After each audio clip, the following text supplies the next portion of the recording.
On behalf of Beta Rattan International Business School, I extend a warm welcome to everyone gathered for Juris Day 7, an important academic initiative dedicated to legal awareness and contemporary human rights discourse. GIBS stands tall for its commitment to academic excellence, innovative teaching, and the learner-centric vision.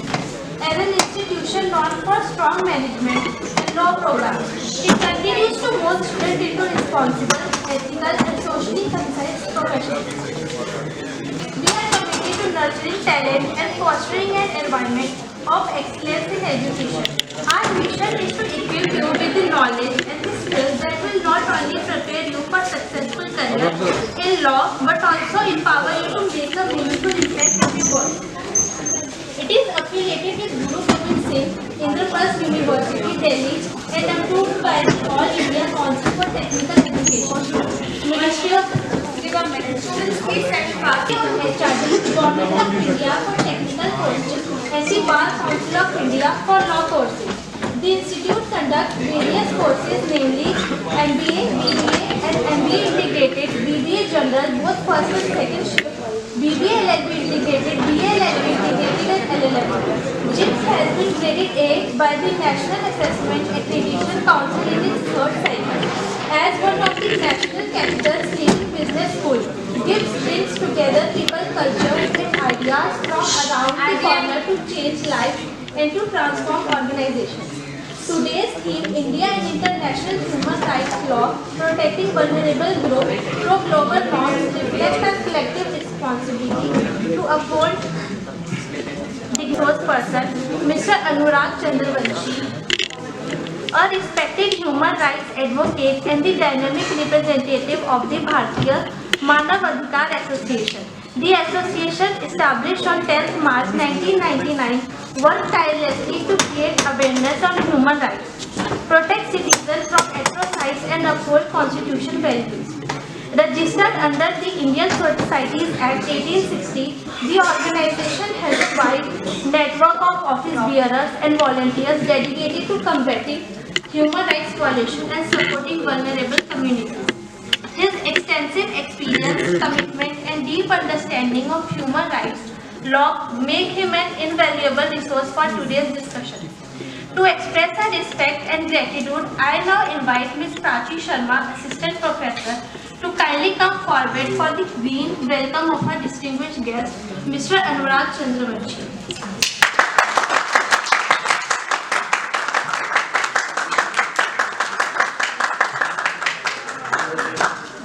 A plant represents growth, hope, sustainability, values perfectly aligned with the spirit of human rights.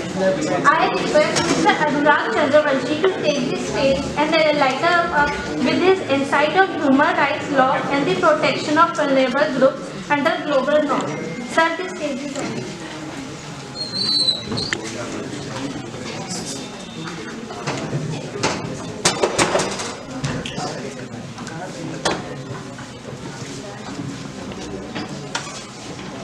Good morning everyone, कैसे आप सब लोग?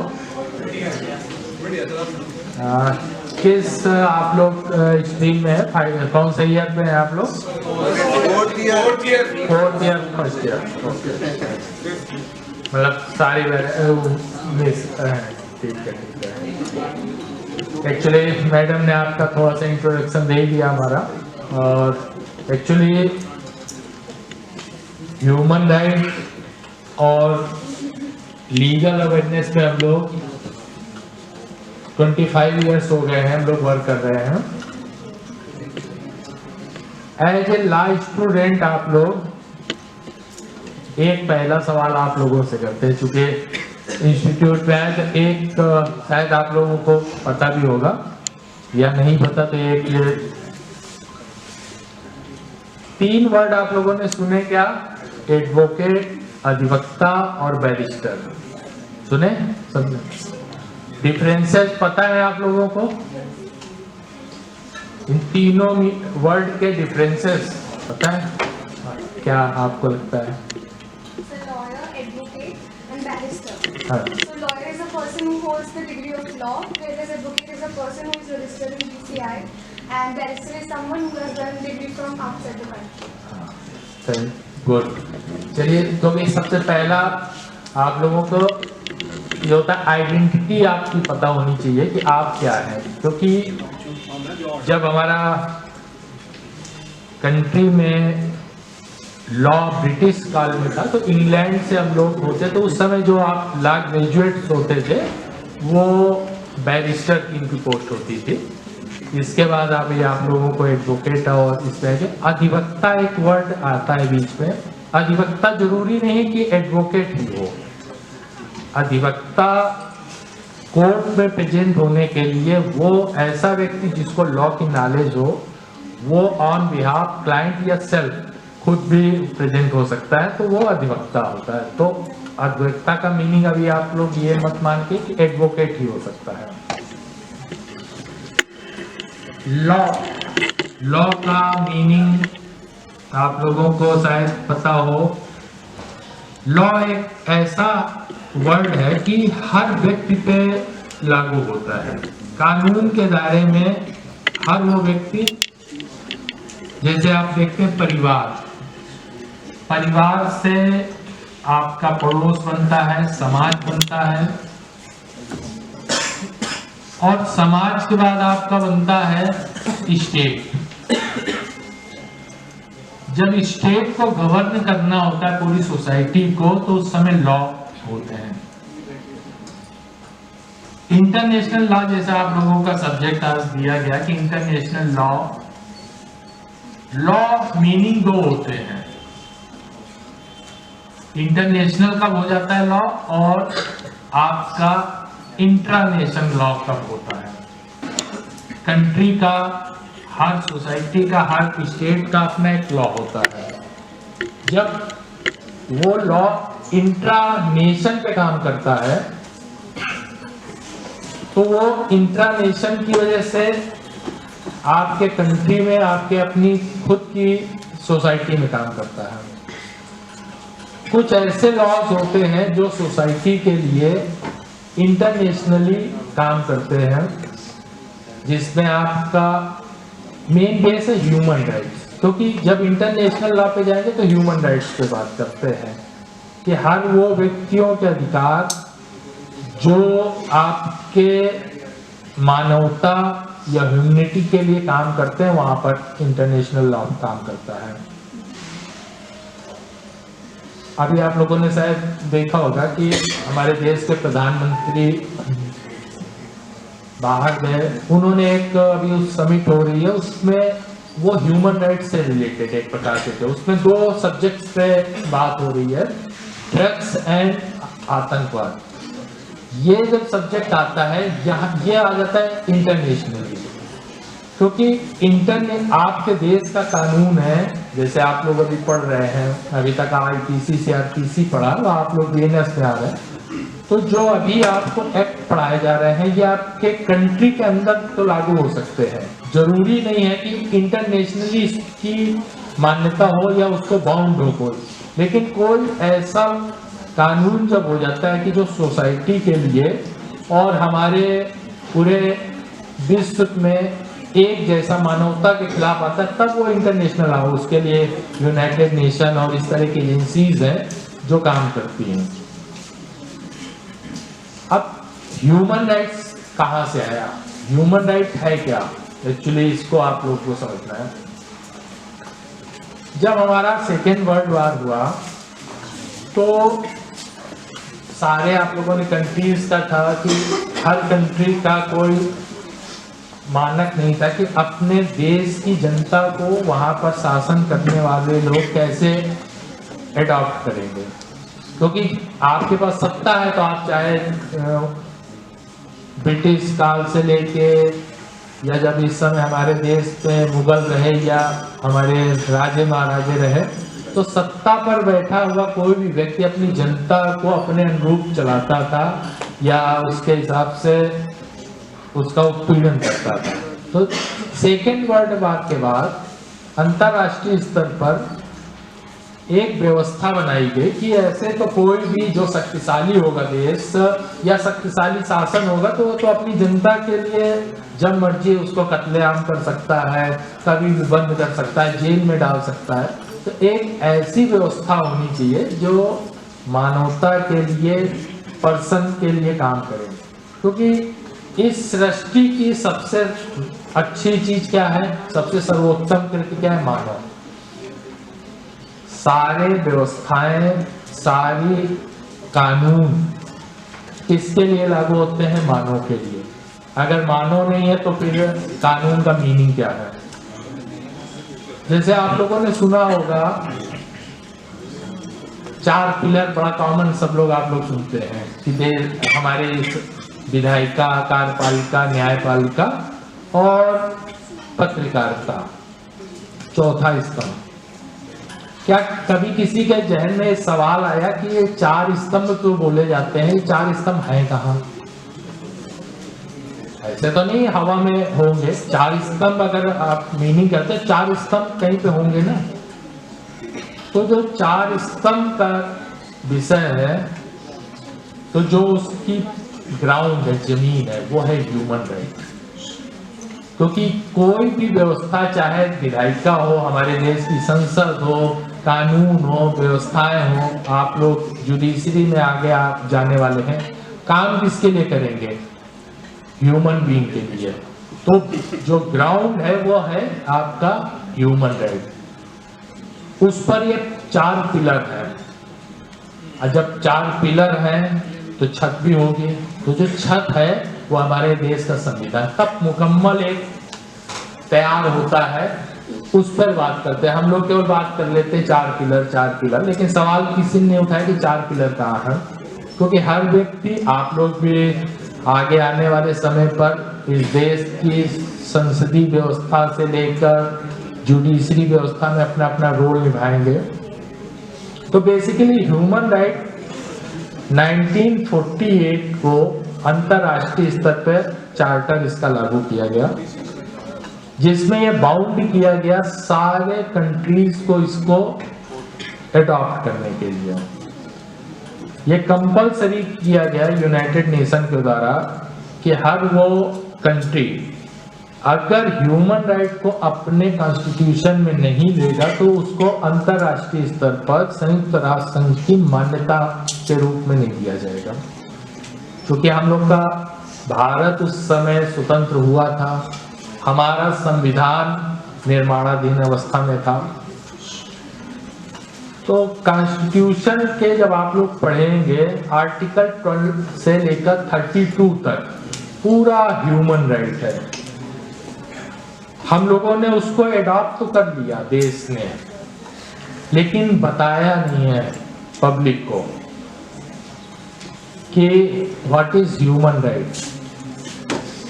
अभी आप लोग advocacy भी करेंगे, बहुत से लोग हमारे जजेस भी बन के बैठेंगे आने वाले समय पे। तो ह्यूमन राइट और इसमें जो रेगुलर कोर्ट्स होंगे आप लोगों को, उसमें डिफरेंस क्या होने वाला है। इसमें संविधान लागू हुआ तो 1993 को ह्यूमन राइट एक्ट बनाया गया। अब आप सोचिए 50 के बाद से ये महत्वपूर्ण एक्ट जो आपको देश के संविधान में आपके आर्टिकल 12 से 32 तक दिया गया, उसका कानून बनाया देश की सरकारों ने 1993 में। मानवाधिकार संरक्षण अधिनियम 1993, ये है उसका नाम। उसमें एक व्यवस्था दी गई आप लोगों को कि देश में एक राष्ट्रीय स्तर पर आयोग बनेगा जिसका नाम है NHRC, राष्ट्रीय मानवाधिकार आयोग। उसके बाद हर राज्यों में आपके स्टेट मानवाधिकार। तीसरे नंबर पे जो आता है जिससे आप लोग रिलेट करने वाले हैं या आप लोगों के काम की बात है, वो है डिस्ट्रिक्ट कोर्ट में आपका ह्यूमन राइट कोर्ट्स। ये एक स्पेशल कोर्ट होती है इस संरक्षण अधिनियम की धारा 30 और 31, इसमें 2 महत्वपूर्ण है। अब स्पेशल कोर्ट काम कैसे करती है, क्योंकि जब आप लोग प्रैक्टिस करेंगे तो आप लोगों को लगेगा कि स्पेशल कोर्ट का मीनिंग क्या है। या तो हमारी रेगुलर कोर्ट है, कुछ जजेस भी बन के जाएंगे, तो एक प्रोविजन दिया गया कि डीजे के बाद जो भी सीनियर मोस्ट जज होंगे, एडीजे फर्स्ट, वो ह्यूमन राइट कोर्ट होंगे। और ह्यूमन राइट वायलेशन क्या होता है? मान के चलिए किसी ने किसी का अपराध कर दिया, किसी को किसी ने मार दिया, तो उसकी शिकायत जब हम लोग पुलिस के पास जाते हैं करने, पुलिस ने मान लीजिए एफआईआर दर्ज की, और एफआईआर आप लोगों को इस समय पता है कि किस सेक्शन में अब आप लोगों की बीएनएस में चेंज हो गई होगी। पहले 154 में थी, अब इस समय 173 है ना, बीएनएस में चेंज हो गया। आप लोगों के लिए खैर थोड़ा सा आसान होगा कि इस दौर में आप लोग पढ़ रहे हैं कि आप लोग को बीएनएस भी आपके टीचर्स पढ़ा रहे होंगे, नहीं तो अगर प्रैक्टिस एडवोकेट होते तो आप लोगों को थोड़ी सी मुश्किल होती है, एक नए सिरे से पढ़ना पड़ता।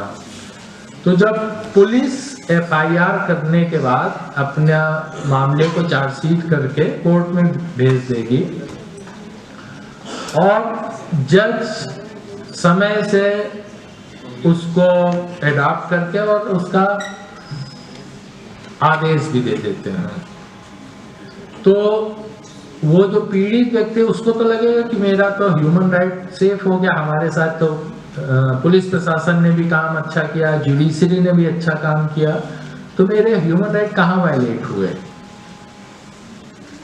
और इस स्पेशल कोर्ट की जरूरत क्या थी?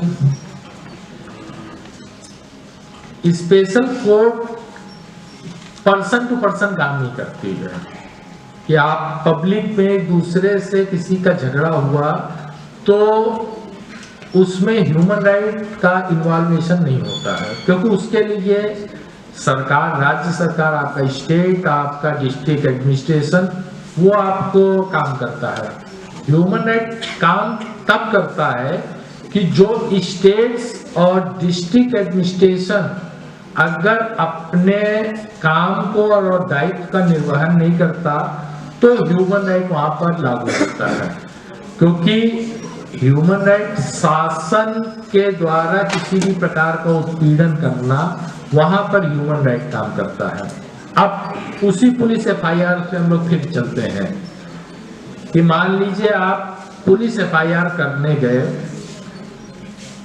तो 3 प्रोविजन तो है इसमें आप लोगों के पास कि 173 से थाने में, उसके बाद अगर आपका वो सुनवाई नहीं करता है तो 173(1) पे एसपी के पास, और 173 आपका कोर्ट में मजिस्ट्रेट के पास।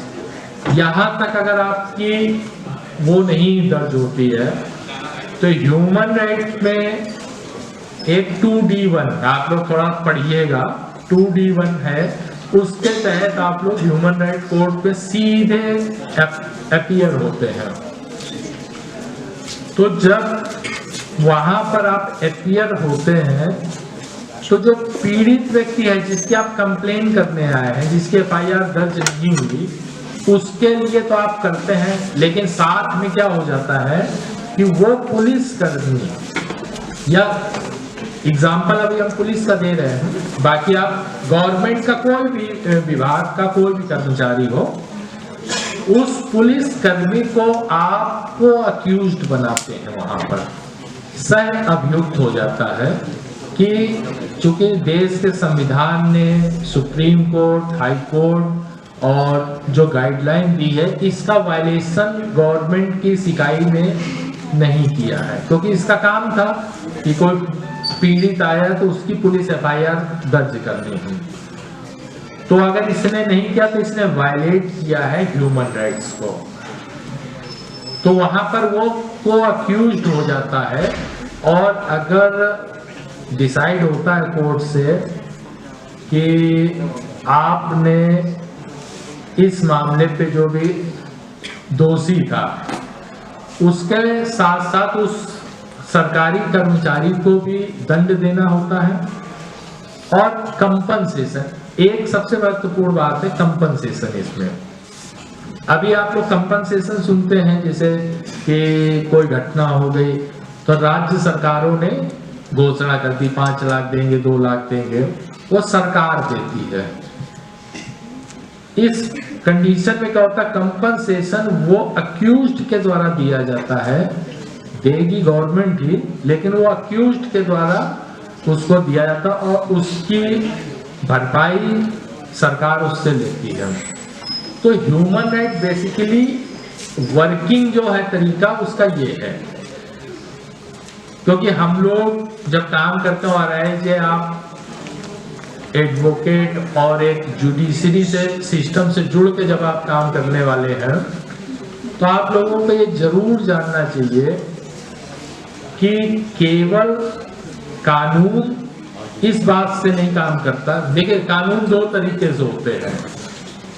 एक तो होता है जो आपको लिख के दिए जाते हैं, कुछ कानून होते हैं जो आपके नैसर्गिक होते हैं, जिसको सरकार नहीं देते, जिनको आप लोग फंडामेंटल राइट्स बोलते हैं कि आपके ये मौलिक अधिकार है। इसको कोई सरकार नहीं देती है, इसको प्रकृति ने द्वारा दिया है। और आप लोगों को पता होगा कि आपके जो फंडामेंटल राइट्स हैं, आप अगर आप आज एजुकेशन ले रहे हैं, आपके फंडामेंटल राइट्स हैं। आपको अच्छे से जीना है, स्वतंत्रता से अपना कहीं पर जाना है, खाना है, कोई आपकी डिग्निटी और आपकी ये उसमें है कि इसको कोई आपको देता नहीं है।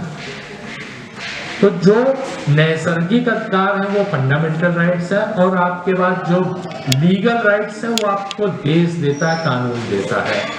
तो human right always work with fundamental rights. जब भी आप देखिएगा सुप्रीम कोर्ट में PIL लगेगी, आपके उन फंडामेंटल राइट्स पे लगती है कि आपके राइट्स का किसी भी तरह वायलेशन हो रहा। तो इंटरनेशनली जब आप लॉ पे जाते हैं, इसीलिए वो काम आता है ह्यूमन राइट, कि आपको बाएं चलना है ये तो सरकार तय करती है, लेकिन आपको चलने की स्वतंत्रता अगर नहीं मिल रही देश में, वहां ह्यूमन राइट आपका इंटरनेशनली काम करता है और आपके गवर्नमेंट को इंटरनेशनली प्रेशर आता है या उसके लिए जवाब मांगा जाता है कि आप चलने के लिए क्यों मना कर रहे हो, बाएं चलना है, दाएं चलना है, ये आपका नियम हो सकता है, लेकिन आप ये बोलो कि सड़क पे आप निकल नहीं सकते, यहाँ पर आपका ह्यूमन राइट्स काम करता है। और ह्यूमन राइट्स पे अगर आप लोग बात करेंगे जब भी, तो कानून, क्योंकि आप लोग लॉ स्टूडेंट है, कानून 2 तरीके से होती है बात। एक तो होते हैं नैतिक अधिकार, नैतिक कानून आपके, और एक होते हैं आपके लीगल। अब नैतिक कानून क्या होते हैं, आप लोग अपने पेरेंट्स की रिस्पेक्ट करो, टीचर्स की रिस्पेक्ट करो, झूठ नहीं बोलो, ये आपकी नैतिकता है। क्योंकि कानून आप लोग पढ़ रहे हो, आपको पता होगा कि झूठ बोलने का कोई अपराध नहीं, आप लोगों ने अभी तक मिला होगा कि झूठ बोलने में आपको ये धारा लग जाएगी। तो नैतिकता के आधार पर आप किसी का सम्मान करते हो, अलग बात है, नहीं करते हो, आप किसी के परेशानी से खुश तो हो सकते हो कि वो परेशान हो रहा है, तो इसमें कानून नहीं लगता। तो 2 विषय पे काम करना है जब आप ह्यूमन राइट्स पे आप सोचोगे कि आपके नैतिक अधिकार क्या है, नैतिकता क्या है, और आपके कॉन्स्टिट्यूशनल राइट्स क्या है। तो अच्छा है कि इन विषय पे जब आप लोग अभी काम करेंगे और प्रैक्टिस में जाएंगे, सोसाइटी में जाएंगे, तो इन नैतिकताओं पे आप लोगों को और अपने जो आपको टीचर्स पढ़ा रहे हैं तब डिफरेंस समझ में आएगा। अभी हो सकता है कि आप लोगों को, क्योंकि अभी आप लोग स्टूडेंट है, तो बहुत सी चीजें अभी आप लोग को ऐसे नहीं समझ में आएंगी कि अभी तो आप लोग को लगता होगा कि हम लोग एक सिलेबस के हिसाब से पढ़ रहे हैं। 2 चीजें याद रख के जाइएगा, जो टीचर्स आपको पढ़ा रहे हैं वो शिक्षा है आप लोगों की, जब आप काम करेंगे तो वो विद्या होती है। 2 शब्द आप लोग याद रखिएगा, आप लोगों ने पढ़ा होगा, स्कूल से आ रहे होंगे छोटे से, किसी का जब आप लोग पब्लिक स्कूल में पढ़ के आए होंगे कभी आप लोगों ने शिक्षालय सुना क्या? विद्यालय ही लिखा जाता है। क्यों लिखा जाता है? विद्यालय इसलिए, विद्या अलग बात होती है और शिक्षा अलग बात है। अभी आप लोग जो ले रहे हैं वो शिक्षा ले रहे हैं, आपके टीचर्स, आपके शिक्षक आपको शिक्षा दे रहे हैं कि वो आपके कैरियर के लिए आगे बढ़ने का काम है। और जब आप काम करेंगे फील्ड में, तब आपकी विद्या काम आती है कि आपका एक्सपीरियंस क्या है, आप किनके साथ बैठते हो, आपके सिस्टम में किस तरह से आप चीज़ों को एडॉप्ट करते हो। क्योंकि जो अभी आपका एजुकेशन है,